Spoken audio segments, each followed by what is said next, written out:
Bragantini mi ha tirato un pugno mentre cercavo di separarlo da uno dei signori che stavano protestando.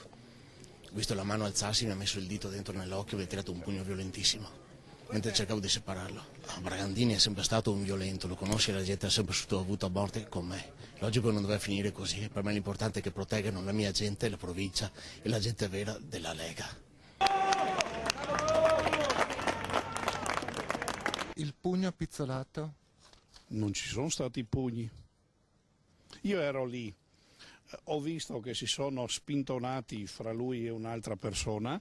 A Bragantini sono caduti gli occhiali, probabilmente nel difendersi non ha dato pugni, ha solo probabilmente istintivamente alzato la mano per difendersi e basta. Quindi pizzolato mente? Oh, ben senz'altro, io scusa, Chiaranda, uno che era lì, ha raccolto gli occhiali di Bragantini che erano caduti a terra, non credo che Bragantini sia... Insomma, un incidente?